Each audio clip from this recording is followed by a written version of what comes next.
All right, we're back. Thanks for joining. Pleasure. Thank you for having me. Yeah, when I heard about your book, I bought it right away from a mutual friend alerted me. He's like, I got a guy you need to talk to. And I was like, really? He's like, yeah, this wrote this book called Black Ops and you're going to love it. And I went to Amazon, you had 1,400 reviews with 4.5 plus, and I dived into it. And man, you've had an exciting life.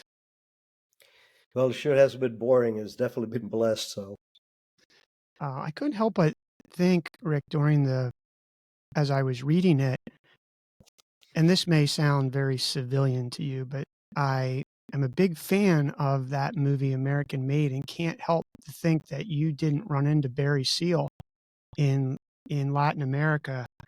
For those who are not watching and listening, Rick all of a sudden got a little smile on his face, so I'm guessing that you might have run into Barry Seal then again. if I would have, it would have been with my truck.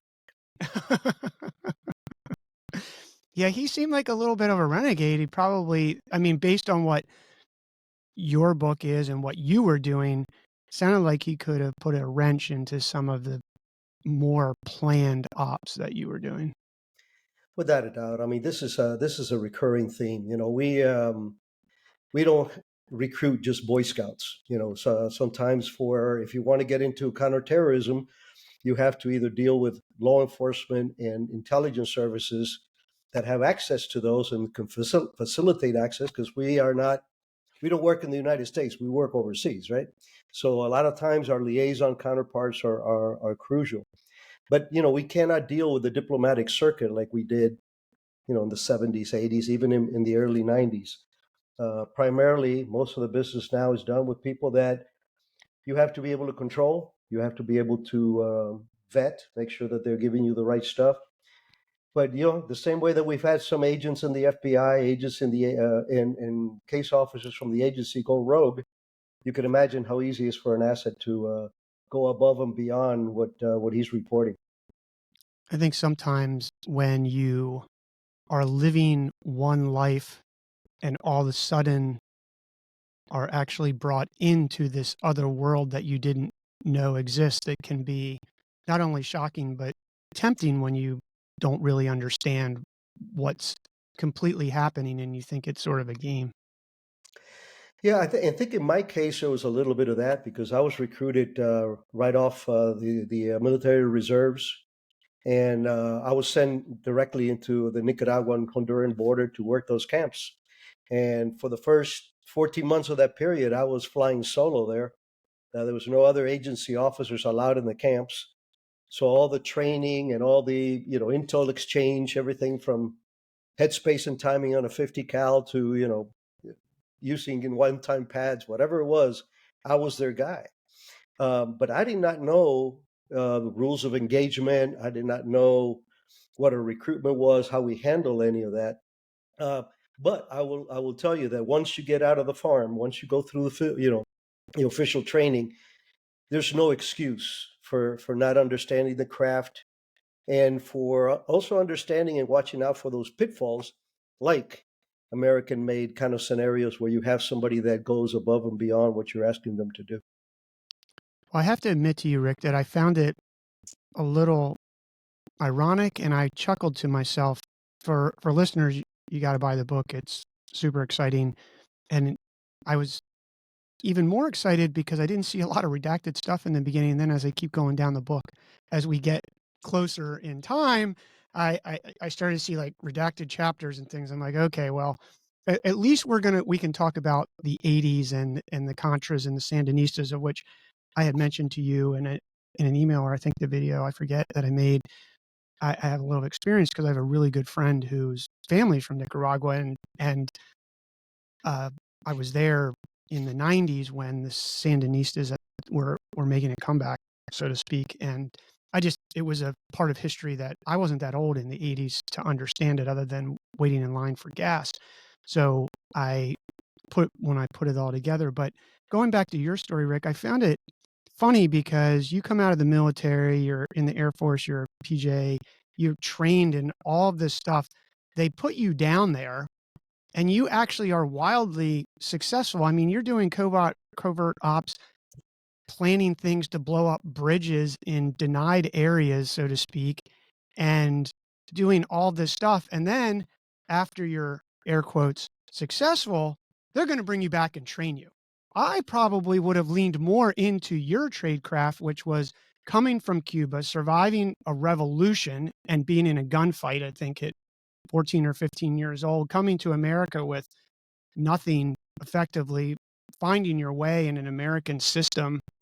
And then, like, isn't that really the best training? I think sometimes institutions, and not just the agency, but all institutions think that, well, now we're going to teach Ric how to really do this. I think what they really did is what you said, which is, I think we're going to teach Ric the laws so that he can't do that, which is just, it's ironic in many ways, isn't it? Well, yes and no, because I was very prepared for a paramilitary background. Like you said, I was with the Air Force Pararescue for 6 years, and I did some time with the 20th Special Forces Reserves. I'm not a Green Beret. I never went through the Q course because it was reserves. But my paramilitary skills were good. My med skills were excellent because that was my expertise. I was still fit. I was still young, and I did have that street savvy that you alluded to. It saved my life several times just by building relationships that I was never taught how to officially go through a recruitment cycle, let's say. I think what the agency does, though, is, and it does it fairly well, uh, is pick people with a certain background or certain experiences and that have, a little bit of worldliness about them, and then polish that into a functional case officer that can remember, especially in my days when I started after the paramilitary stuff. My tours were out of the embassy, going to dinner parties and everything else. So you got to be able to fit into that also. Well, I couldn't help but think, were you disappointed? I mean, you talk about it, and in the I say in the end, towards the end of the book, you get to go back into and take over chief of station in a place where we had sort of lost a presence and things. But feels like those middle years brought you back to HQ, and your war and skills of navigating things were really around. And I hate to say it, but it is true in all governments, is there's a bureaucracy that has to be played. And it's one of the reasons I didn't survive in corporate America, quite candidly, for a long time, because I felt like spending 50% of my time on my career and actually not executing on something, for me, was just something that I didn't like. So how did you really deal with that? It's funny. We do have officers that kind of navigate the political waters, and they become very very important. Very successful. That was never my goal. I mean, I made senior grade, thank God, because I did all the things that they asked me to do, and some of the things that nobody else wanted to do. I do have a creative mind, as you saw from things like the bombing of the piers and rescuing my guys out of Nicaragua, and some of my recruitments. But um, I that was my call to fame. My the biggest compliment my guys always paid me, boss. You're the only SIS-2 that we know that's first through the door, first on the mat, first on the gym, picks up brass and unloads the trucks. And that was always my modus operandi. I could not ask my guys to do something that I could not do, and sometimes better than them. Well, yeah, the first thing that comes to mind is early in your book, and we're not going to give it all away because listeners, it's packed with story after story and story. But I just really, that 80s era for me and what was going on in Nicaragua and basically the countries, um, Costa Rica, where you later went, and then on the southern border, was just a really fascinating thing, because I think during the Cold War, we felt like communism was getting really close to the US border. And that just wasn't something that we were going to feel real comfortable with. The but you, I mean, in that one story, when you needed to go to a camp to deal with somebody who they were effectively going to kill because they thought he was not bringing supplies in, and in fact there just was no supplies. You literally get on this helicopter, I don't think you drove in that story, I can't remember, and do it yourself. I mean, and then put yourself in harm, and they come to kill you that night, and you sneak out and hide in the trees on a hill. I mean, this is just not something that quote unquote an executive, let's call, or a person in charge who's coordinating does. And I found that I think it's very hard for people not to have, they might not like you. And I think this is for all life, and maybe you can comment on that, is they at least respect and will do business with you. Yeah, I think that was my metal was forged, like you said, really early on. I saw the revolution. I saw my first firefight when I was 7 years old, right in front of my window in my hometown. Leaving Cuba by myself to go to an orphanage in the United States because my parents couldn't get out. On the way to the airport, seeing men hanging from trees with signs that said "contra-revolutionaries." That was the kind of thing that was going on at that time. And then, like I said, when my parents were able to get out 8 months later, we lived sub-poverty for the first several years, until we were able to get on that, American dream train. And my dad is the biggest forger of my metal besides God is my dad, or was my dad.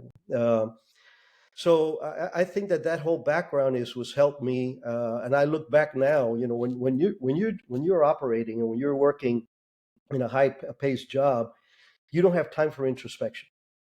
Everything is like doing 100 miles an hour, and you see the trees just flying by. You can't smell the roses. But the catharsis of writing the book and having time to think about it, I am convinced that God put me on this earth to do what I was supposed to do. And he prepared me along the way, a lot of times with a 2x4, but prepared me along the way to get on the right path. So I think that was my biggest call of fame. And I carry those skills to my senior management also, because now I could sit down with guys and gals and say, hey, this is what we can do, or this is what I would do, or how can you do it? And they knew that I could walk the walk, so.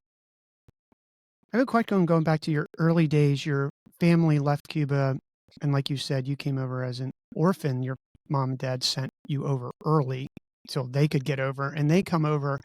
And you can correct me, but I think it was 3 years it took your dad, and I'm saying just 3 years. Like that's one of the things that struck me was that came to America with nothing, but within 3 years, your family was effectively, and I know your mom worked, but they were back on their quote unquote feet. What do you think was the, I don't want to call it magic, but what was the formula that allowed you, your family, your mom and dad to do that? Because in today's world, bringing this to today, sometimes we hear these poor me stories, and I don't mean to pick on anybody. Everybody has a sad story. Everybody has a tough life. Like I've never met a person, if you really sit down and talk with them and get to know them, that's something not tragic, not to be dramatic, but something hard didn't happen in their life, whether they were rich, poor, whatever it is.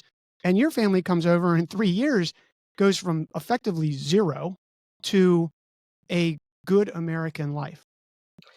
Yeah, again, my dad was an exceptional man. My dad was extremely good businessman. He had a head for numbers, but he was also an artisan, especially with wood. My dad was a world-class artisan, and he loaded trucks and mowed lawns for the first few months that we lived here. That's the only. And my mom worked in a sweatshop, making shirts and pants and stuff for I think more over a decade. My dad never had a single job. He had two jobs all the time. He was always on the move. But I think that part of it too was my dad. As soon as he came to this country and he smelled the air, unlike the majority of the Cubans that came around that period that had the dream of going back to Cuba, my dad said, "No, we're staying here. God put us here for a reason. I can smell the difference here between what we're going over there, and even if Castro goes down tomorrow, which we all hoped he did and didn't, um, we're going to be Americans." And we became residents the day we could, and we became citizens the month that we could. And shortly thereafter, I joined the service to try to pay back that debt of honor for. But when you talk about hard times, I get that a lot. I get people telling, "Oh my God, that must have been terrible. You turned 11 in an orphanage." But I said, "Stop. I didn't go through anything. My parents are the ones that paid the price. Because, Brandon, imagine taking your only child at the age of 10 and putting them on an airplane to travel to a country that you've never been and may never visit for freedom. Not, and definitely not for economic reasons. We were middle class. My dad had a 57 Pontiac in 1959, and we had a TV and a telephone in the house. So we were solid middle class, even by American standards. But it was strictly that innate fear that my dad had of his son growing up in that kind of a system. So I think that the synergy of that commitment, that faith, and that work ethic is what allowed us to, like you said, within 3 or 4 years, we bought my dad bought this first little house in Hialeah, $12,000.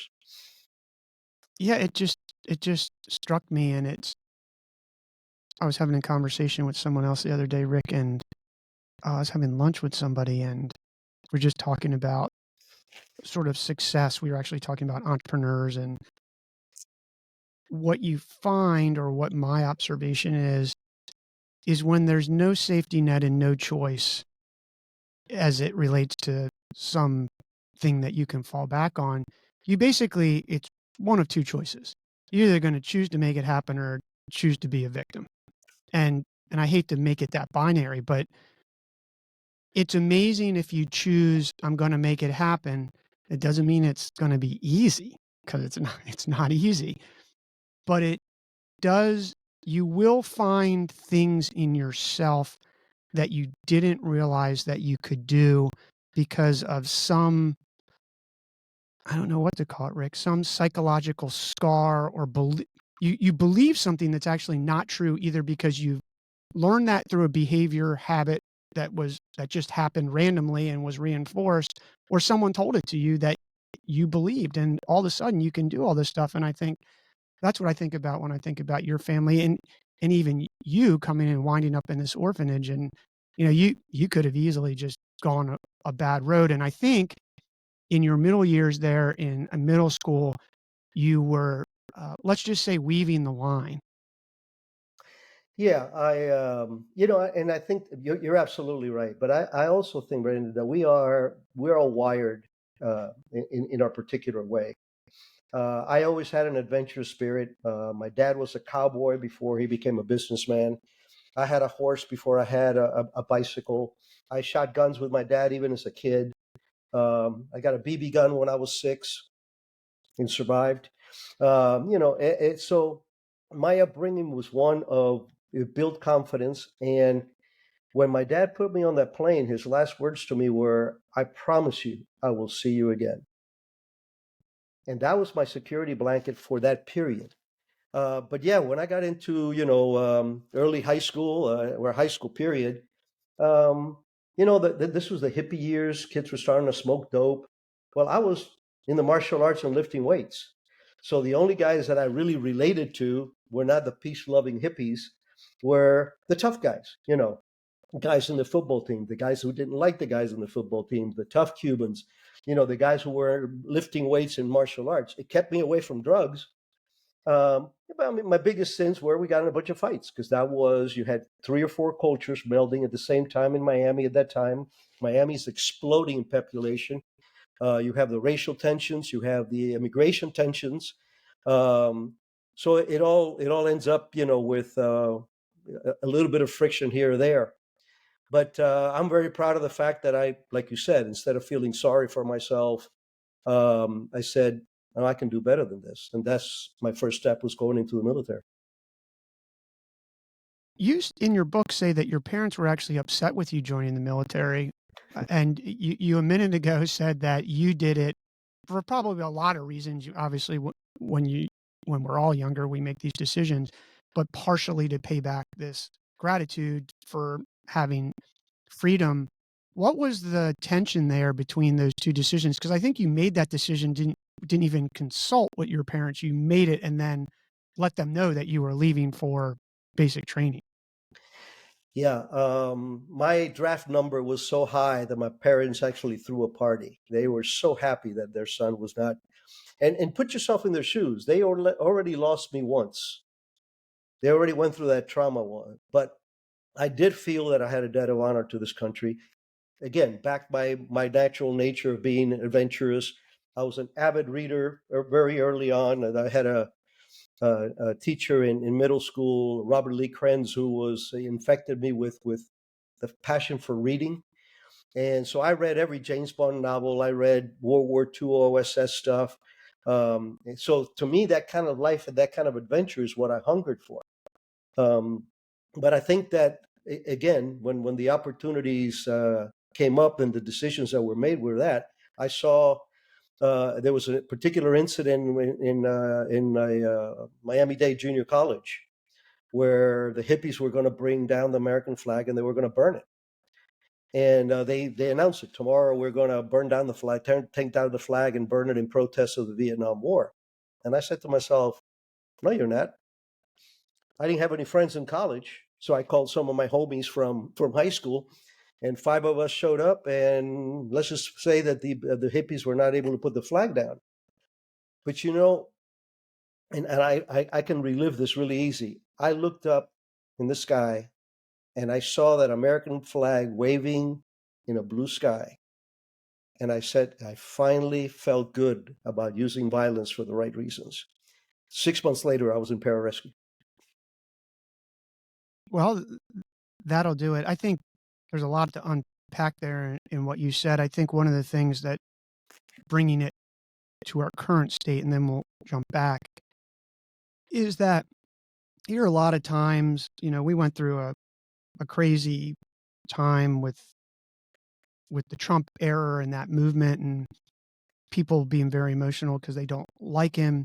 Quite candidly, there were some things there that if you're objective and peel back that he did really good. And quite truthfully, all presidents do good things. It's just, can you get your emotions out of it?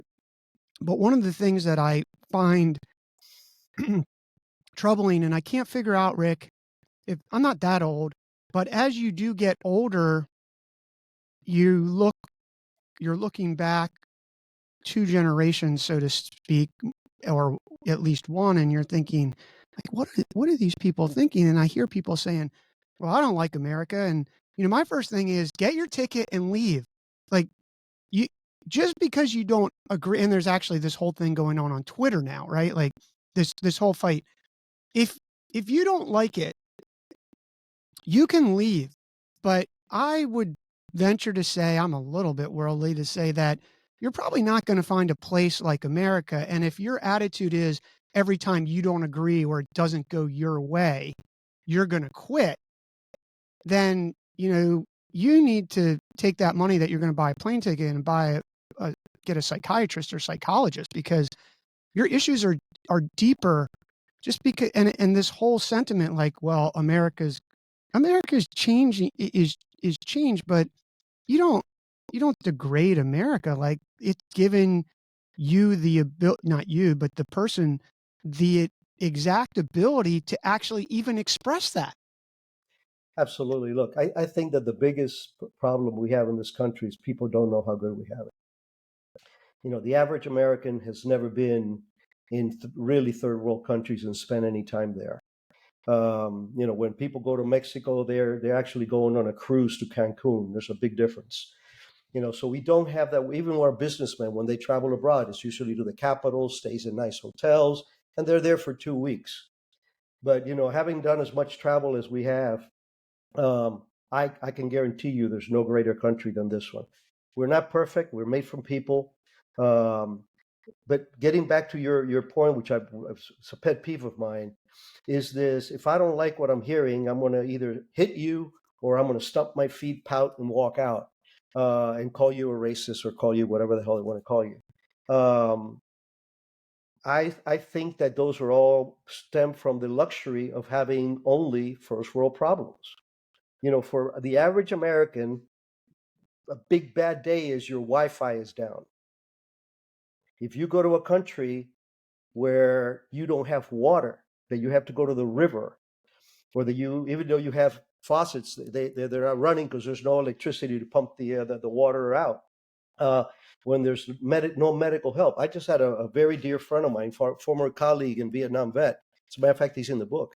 He passed away in the Philippines. He was living in the Philippines. That's where he retired. He contracted cancer, and the medical facilities there were just abysmal, and it led to his early demise. I think he would have passed away anyway, but I mean, he never got a shot at making a choice about whether I can do this to live. So we take that for granted. We do not know that. And I think that one of the best investments that we could make, instead of spending the money on free education, make it on service. Establish a system by why when you graduate from high school, you should, or maybe even should be mandated, that you do a year in something that is investing in this country. It could be the Peace Corps. It could be working on a Native American reservation, whatever it is. It could be the military. It could be law enforcement. Those are above and beyond. But I honestly think that we don't have, first of all, we don't know how good we have it. And second, the average American doesn't have any skin in the game. They don't have skin in the game, especially when it comes to military situations and all these conflicts. The majority of the people, unless you have a kid in the military, which I have too, plus I've been there and I know what it's like. They don't have skin in the game. They can vote whichever way they want because they, at the end of the day, they're still going to get their gas, even if it's more expensive. They're still going to get the food in the shelves, even if they're a little scarce or more expensive. But in the worst day, the United States is the best country in the world. Yeah, I think you make a really salient point around no skin in the game, because I'm not making a commentary that these other countries are good, bad, or do it right or wrong. But I think in Israel, you have to serve in the in the army for some period. I think South Korea and some other places, and maybe even Russia.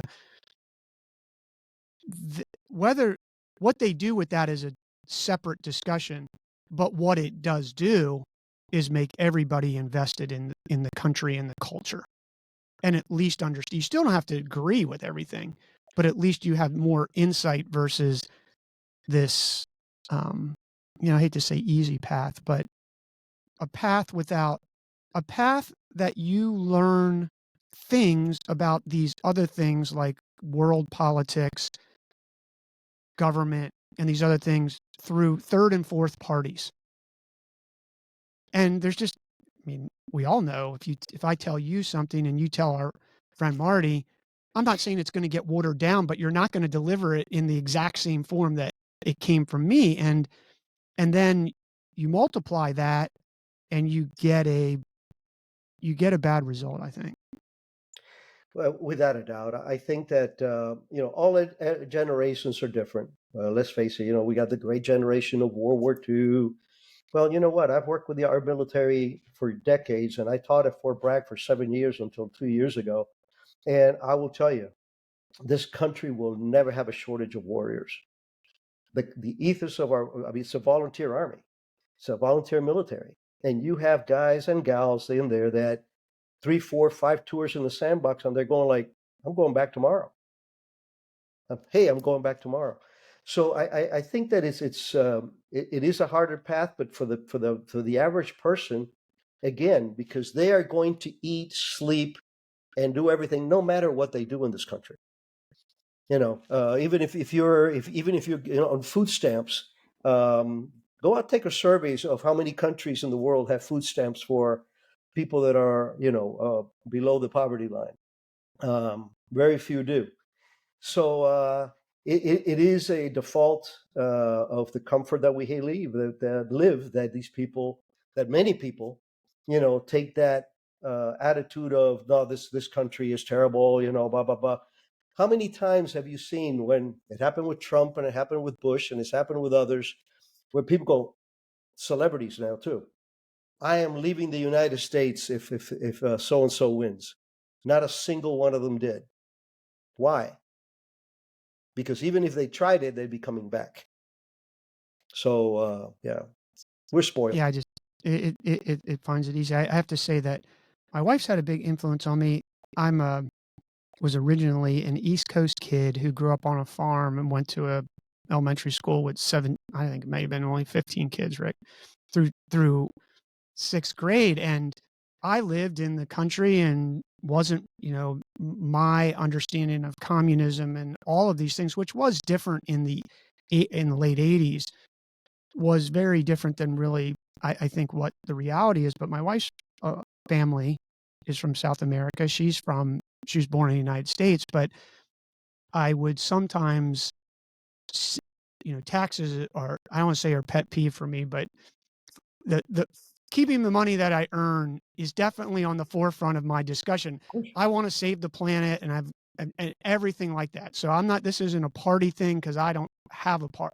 I haven't, there used to be a party, but I haven't figured out the party yet that represents this, not common ground, but more sensible ground.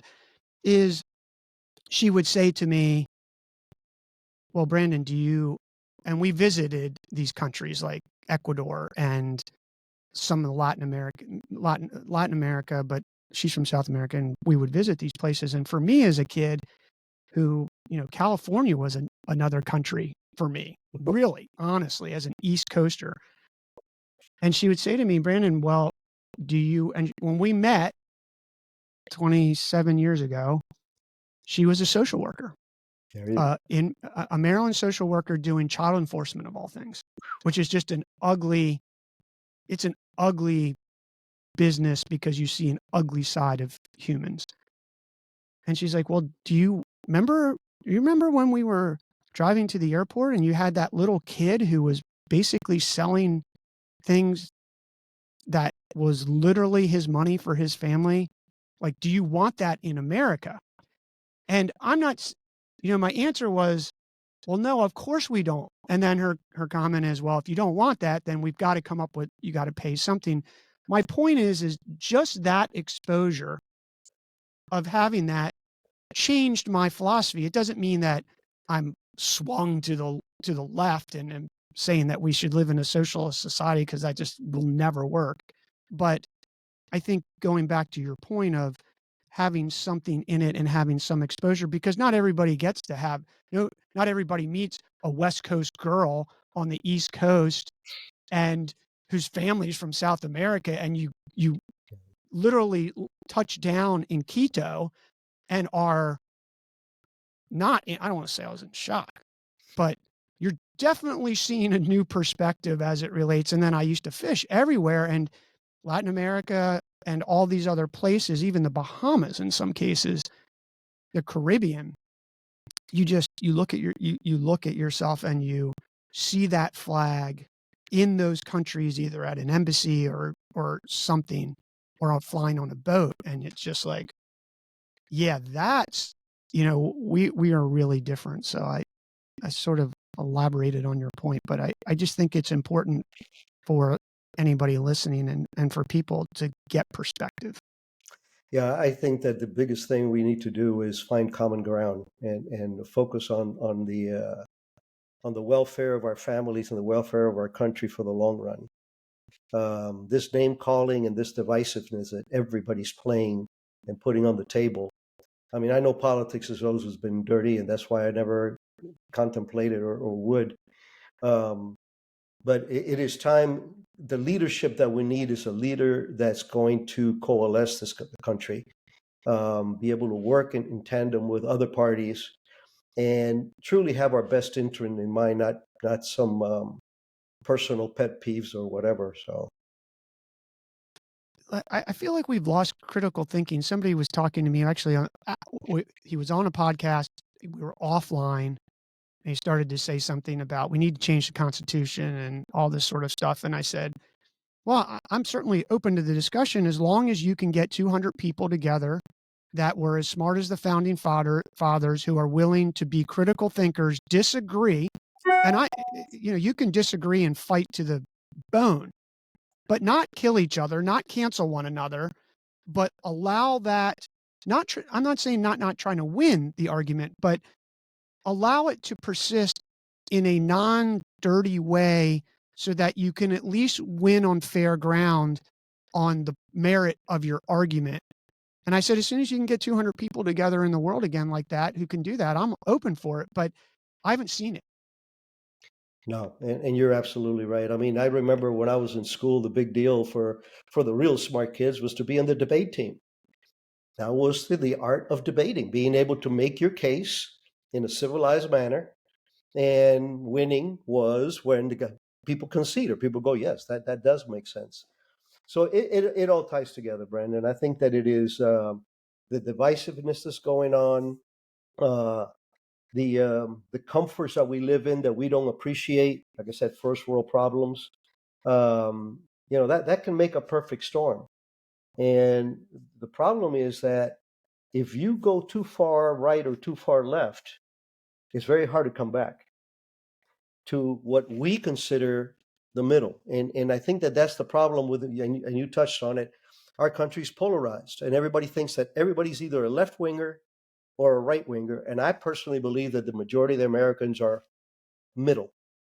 And we need candidates from either side who is going to attract those voters in an honest way to join and get the ethos of the country back together.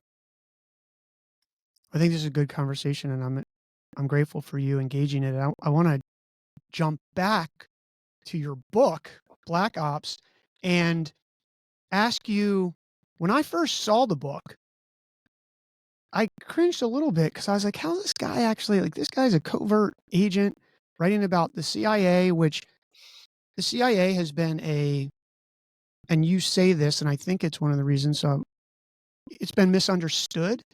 Um, you have to invest a lot of time to understand the agency. There was a book called Legacy of Ashes that I'm not saying was good or bad, but it does, the best that I can tell, recount from day one, effectively, the the agency and why it started, and then how it morphed. And anything that's revolution, like new and cutting edge and does meaningful things, it's going to get a lot of stuff wrong. Like, people make mistakes. Like, I don't understand how, as a startup person guy, like, every company, I made so many mistakes. Like, I don't understand how to get to success if you don't make mistakes. I mean, if somebody's done that, then I don't know, somebody, I need to find that person. I don't know if you haven't found him either, Rick. Like, how?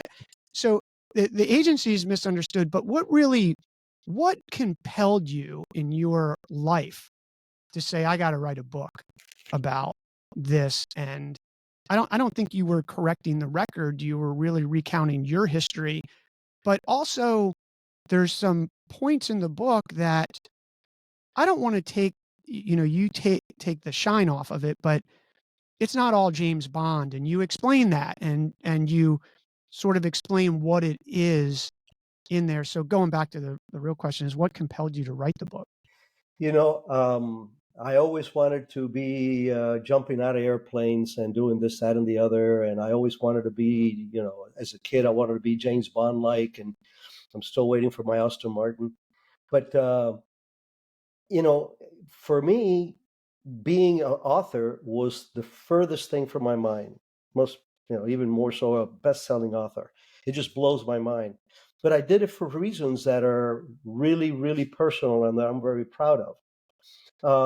As I had time for introspection and seeing how poorly my agency is you know shown in the movies, and especially in the movies and in a lot of the literatures, I took it personal. It really bothered me, and here's why. Because we got 139 stars on our wall, and we're a tiny little agency, and a third of those numbers are post 9/11. And many of those I knew personally. And I really felt that we owed those families, those Gold Star families, those children and grandchildren of people that sacrificed a lot more than, thank God, I had to do, um, to have something that actually paints a not a positive, not a sweet, a realistic approach. Because, as you know in the book, I called, there's a couple of black eyes that people get, and they were deserved. Uh, but the book is, my life is the path that the book takes. But the whole is the examples of the people that I work with, the kind of colleagues that I had, the sacrifices, the familial sacrifices. People don't understand that we as CIA officers, you know, we have to move every 2 or 3 years. That means getting your kids out of school. That means packing all your stuff. I've always heard moving is the biggest trauma in the world. I said, no, it isn't. I've done it like 18 times because that's what we do. Every 2 or 3 years, you PCS somewhere else or you come back to the States or whatever. Um, so, yeah, it's for me, the impetus was that kind of being able to portray the real quality of my colleagues. We're always described as maniacal assassins with 17 personalities, with doing some enhanced drugs that make us jump over buildings, and or we're corrupt and we're actually selling drugs on the side and betraying or doing things that Congress doesn't know. That's all BS. Just like the James Bond movies, which I love, are BS. You do not, kick the door off your Aston Martin and shoot out with a machine gun in a tunnel, But I know that's fantasy. I know that that's fantasy. So the same thing applies. I mean, we know what the realities are from the right and the wrong. And I would tell you, I would not change a thing in my life. I would not change a thing in my life. And as you know from the book, when I retired, and we all, like you said, nobody has an easy life. Life is not easy no matter who you are.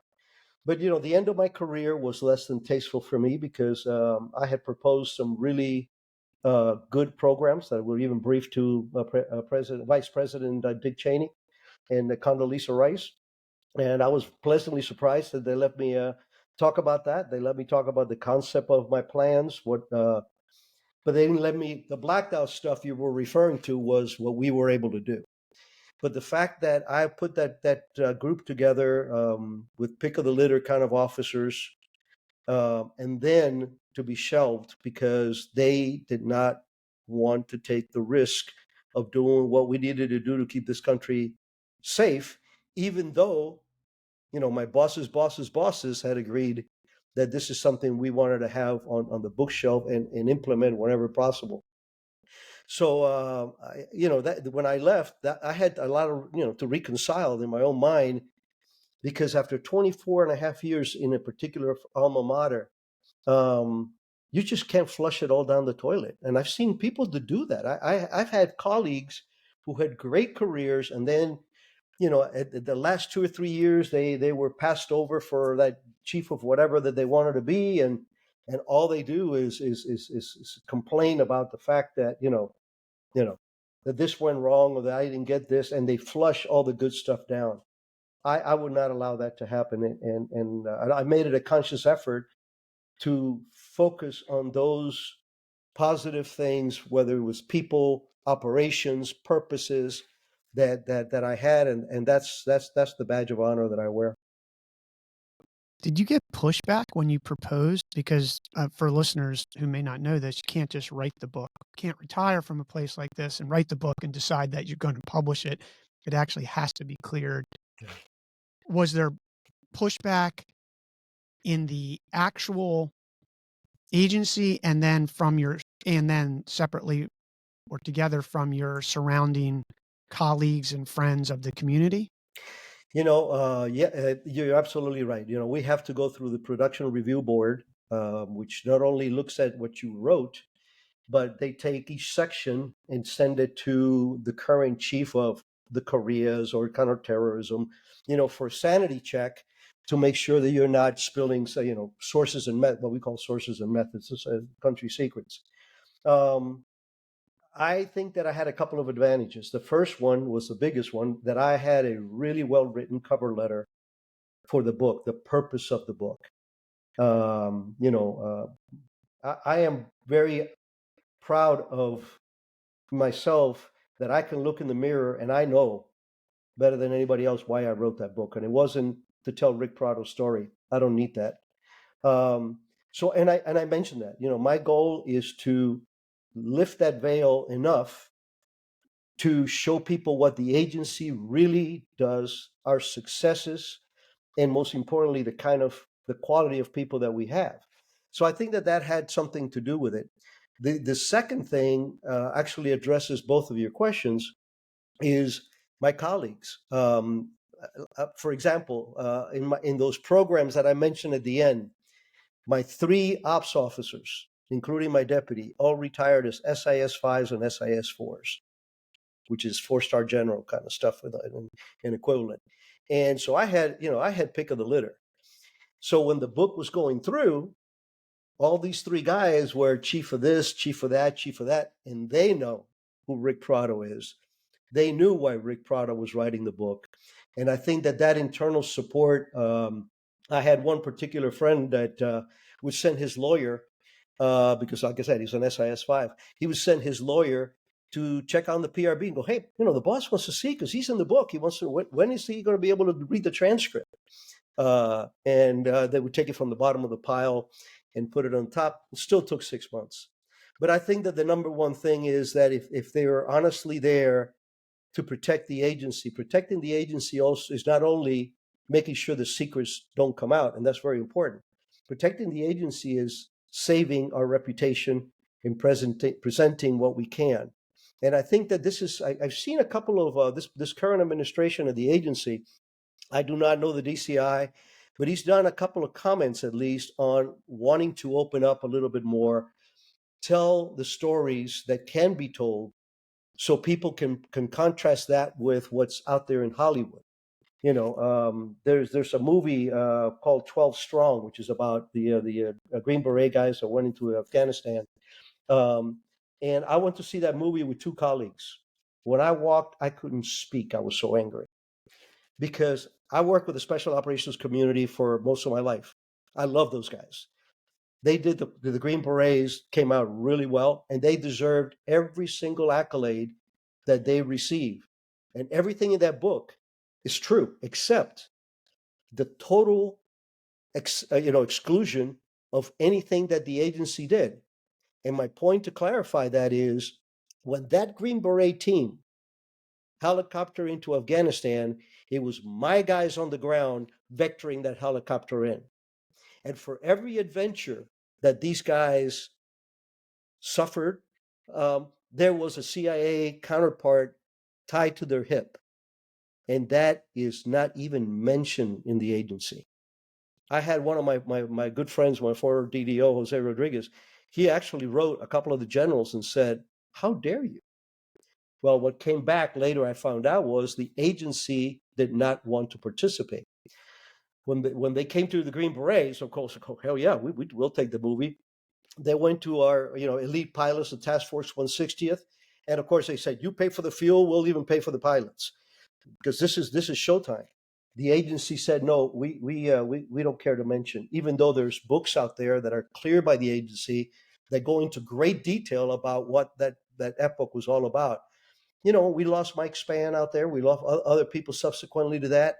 And to rob the agency, and most importantly, those families who sacrificed the ultimate, with that story being told to the average American, I think that is criminal. And my agency needs to do a better job of policing itself when you have charlatans out there writing books that they don't even clear them, or allowing the good news that can be put forth. I just gave you dozens of in the book. How many stories there highlight what the agency does, and no harm, no foul. They know that we're not blowing any operations out of the water. I think from my experience that there's still some government agencies are not catching up to modern times, is what I would say, meaning secrecy is important, like you said, the secrets, the means and methods, the connections, the things like that. But I don't think it's any secret here that Navy SEALs get an enormous amount of recruits because they have movies about them, and the community can beat up on each other and say, well, you're exploiting a thing of honor. My argument on that, and wasn't in the military. I'm just a civilian making an assessment on a situation, is somebody works their whole career, they retire, they have no business, like they still have to make a living. I mean, retirements are okay, but even at the agency, they're actually, I think, not as good, quite candidly, as the DoD. if we're comparing them apples to apples, like, what do you expect somebody to do? I mean, I don't. That's not a pass for some of this stuff. It's not a pass for, like you said. There's some people write some rogue stuff that are very clearly trying to become popular. Right. But there are PR campaigns. The Green Berets do a good job. The Army does a good job at saying, join the Army, be a part of something bigger, follow me, right? Like, Navy SEALs, the SEALs and the Navy do a great job of that.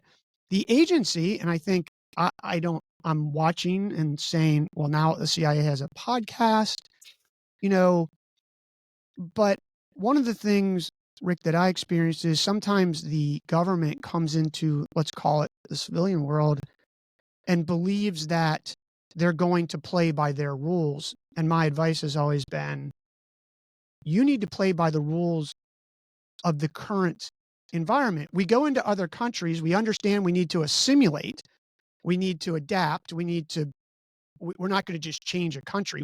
That may be a goal long term, but you do have to play within the cultures and Absolutely. the rules.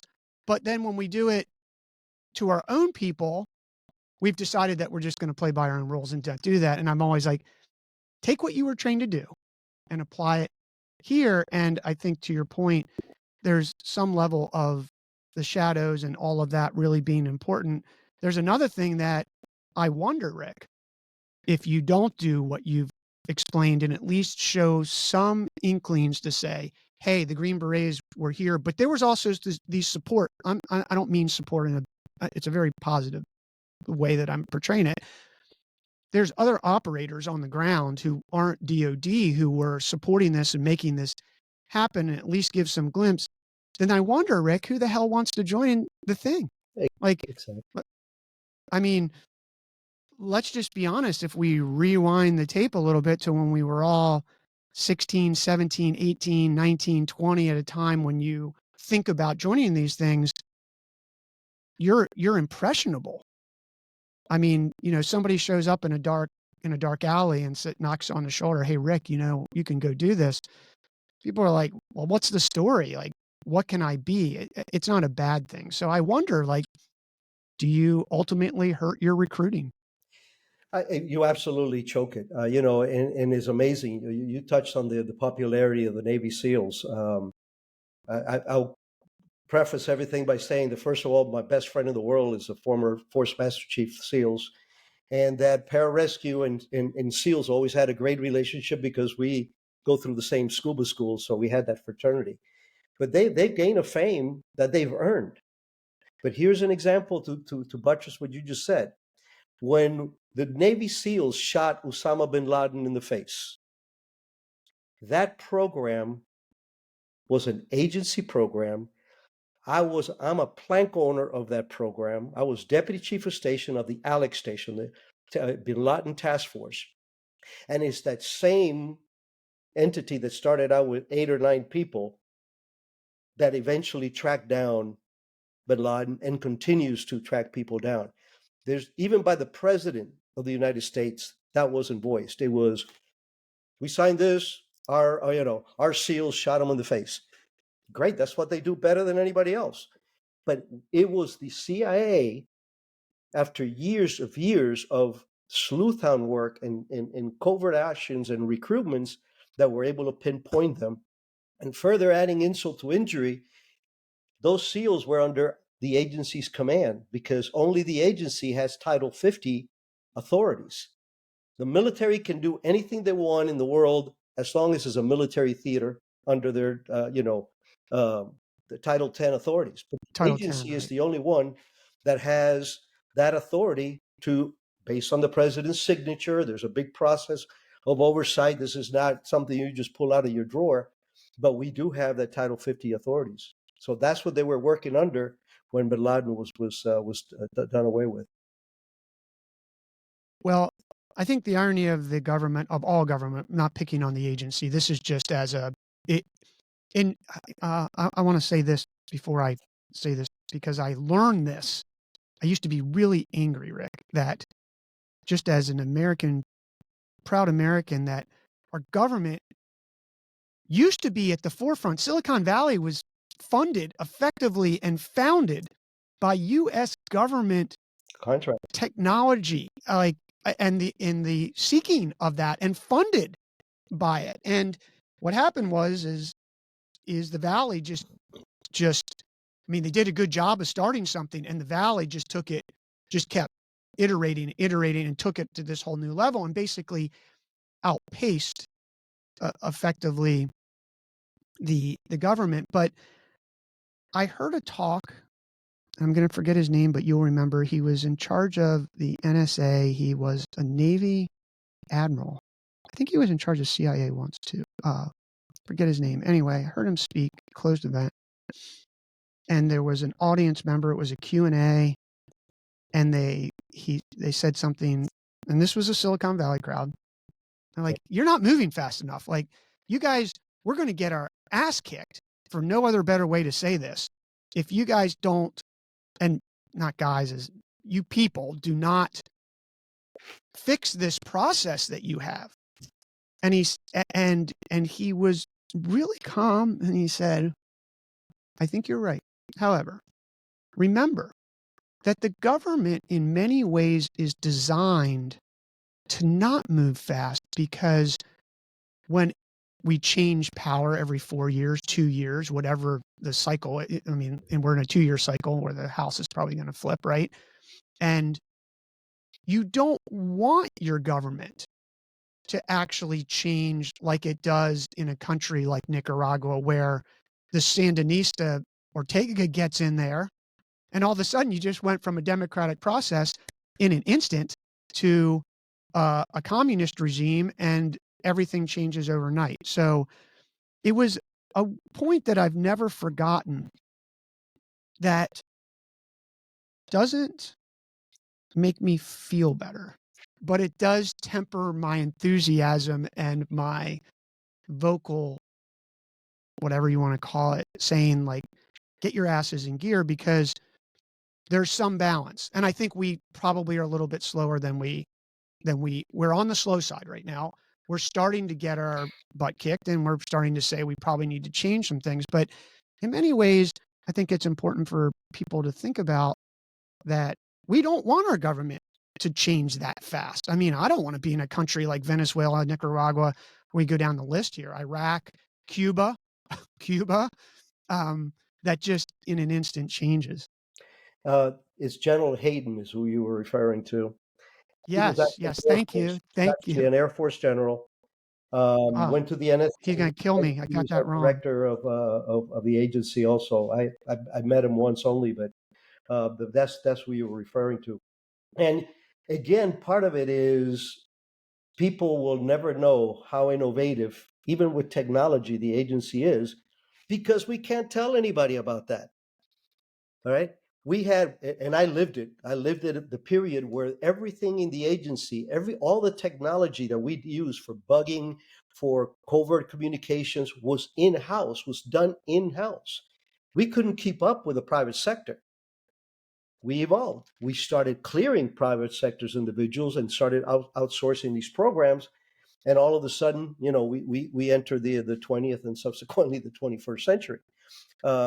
But again, Hayden answered it as best as he could, because the other part of the answer is if you know some of the crap that we're able to do, that means our enemy knows that too, and negates that, and you will not be safe at home anymore, because we cannot do this, that, the other. It goes back to what we should brag about. The FBI can have a flap today, and tomorrow they shoot Dillinger. Everybody remembers they're the ones that shot Dillinger. Well, we have a flap, and tomorrow we recruit Putin's secretary, and I'm not saying that we did, because I got to keep my clearances.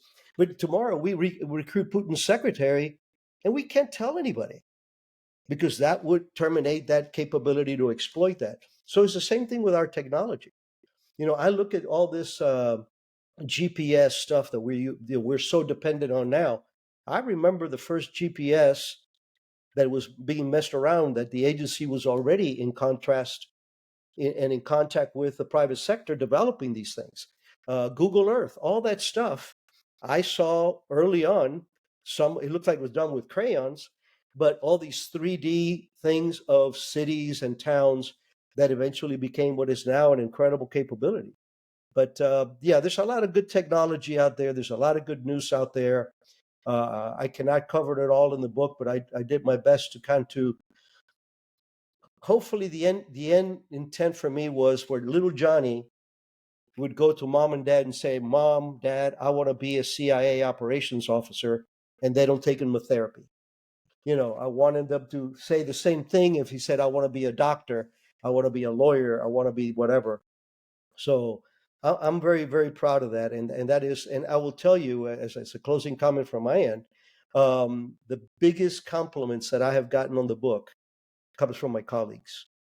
Many of them who have lost family members, many of them who have sacrificed themselves quite a bit, and they come back to me goes, hey, thank you. Thank you for representing us in a realistic way and in an honorable way, because we do deserve that. We do deserve that.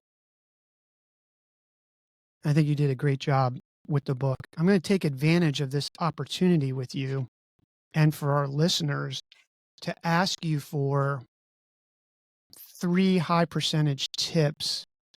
And I'm going to ask, and this may be putting you on the spot, but you've been put on the spot like way more than any person I've met, is could you offer some tips around situational awareness for listeners that could help them in their daily lives after listening to this show and just to be a little bit safer? Not to be paranoid for listeners. I'd probably go off and think Brandon's going off the deep end, but the world isn't as safe as we may think. No, and that's a beautiful question, and one that I love answering, because I'm a firm believer in that. Situational awareness. If I had not developed that early on, I wouldn't be here. Honestly, and you saw the incident with the sparrows in the Philippines where they try to kill us, where they're attempting to kill us. All these kind of things. The good thing about situational awareness is that it allows you to detect a threat and come up with a decision of how you're going to handle it if it is indeed a threat.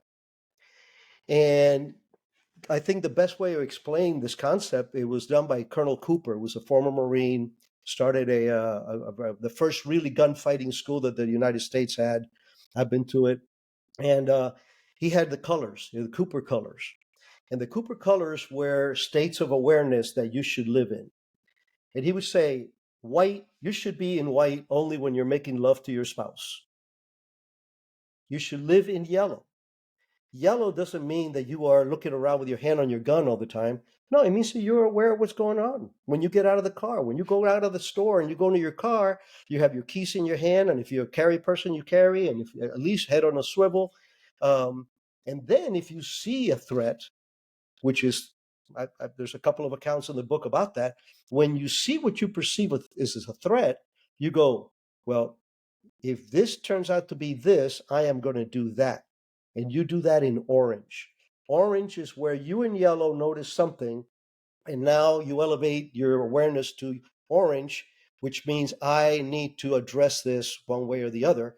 My case, avoidance is always the better option, because it is a proven fact. It is a proven fact that if you have to make a decision in the red, which means you are already being attacked, chances are you're not going to survive it. Whereas, and there was a gentleman, last name was Smith, Jerry Smith, who OSI agent. He did a reconstruction of hundreds of terrorist incidents in Europe, and he created some of our best tradecraft stuff for our surveillance folks and everything else based on this concept. And what he found out was that those individuals that saw that there was something untoward and maybe just moved 10 feet to the left, they survived. The ones that all of a sudden were surprised, they didn't. And that goes for daily life. That goes for intercultural, discussions with anything. You have to be aware that if the person is getting upset at you, whatever. But for me, and in the gun world, what we say is, awareness beats fast draw every single time. because if you're reacting to somebody who already has a gun and is starting to point it at you, you don't have the upper hand. So I think my kids were taught that from very early on. I don't remember if I mentioned it in the book, but everybody gets a giggle when I say it. Is that even when my kids were 7 or 8, 9 years old, when we would go to a restaurant, they knew where they're going to sit, and they knew where I was going to sit. He was like, "Oh, that's Dad's chair," you know. They knew that if my back wasn't going to be to the entrance, that I was going to be able to see the back out. So that's not paranoia. People ask me that. So, well, are you paranoid? Because I said, I'm not paranoid at all. I do what I do because I don't like to lose, especially lose my family or lose my country. So it's a serious game. And I think awareness is something that every American needs more now than ever, because we are so immersed in technology.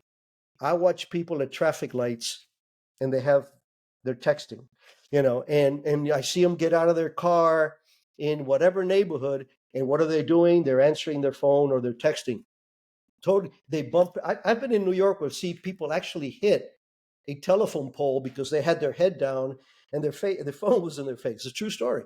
So that kind of bubble, that fake bubble of security that you feel in this country, okay, because this is less common in other places, is something that we need to be aware of. And I taught my kids that very early on, very early on. Is there any? I love the color system. I'm glad you brought it up. And for listeners, Ric goes into detail even more so in the book and talks about that. So you can read that more in the book. Is there anything that you use as a trigger to remind yourself, especially like you pointed out?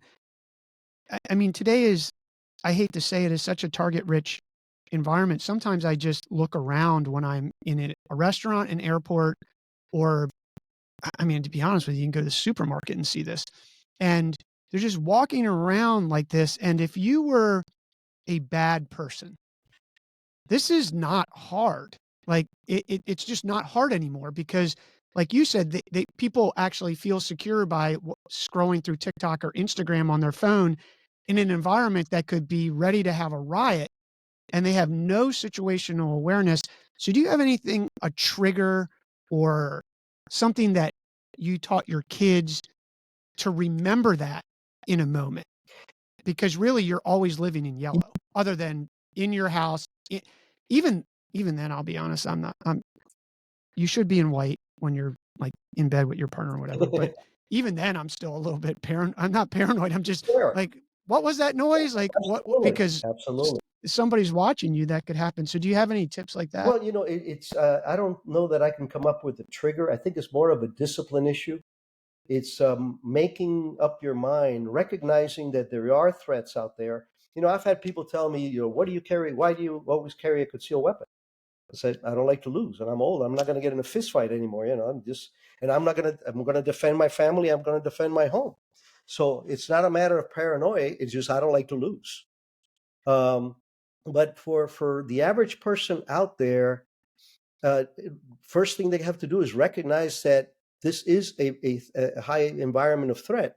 So when I'm asked that question, I always say, okay, I know that the chances of me, even with my profile and now the book and all the TV stuff, that there is a chance, but it's 1 in a million that somebody's going to come back from Hezbollah and try to take me out in the house. Bring 3 because I'm taking 2 of them with me. But um, for that to happen for me is the same as buying a ticket for the lotto. I tell people, I said, do you play the lotto? Oh, well, once in a while. I said, what are the odds of you winning the lotto? 1 in 600 million, whatever it is. I said, well, I guarantee you that your chances of getting hurt by not paying attention is a lot more, in against you than those odds.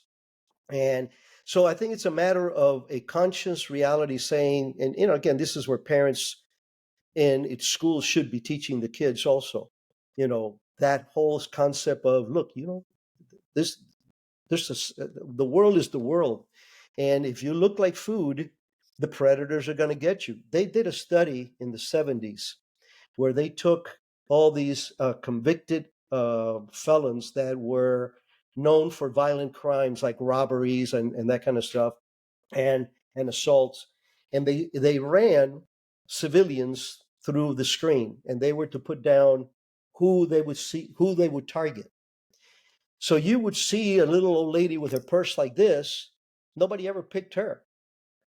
But you would see this great big palooka walking around with his hands in his pocket, whistling. He go, "That's the guy I'm going to take out," because they are totally unaware what's going on. That little old lady, you're going to have to fight for that purse.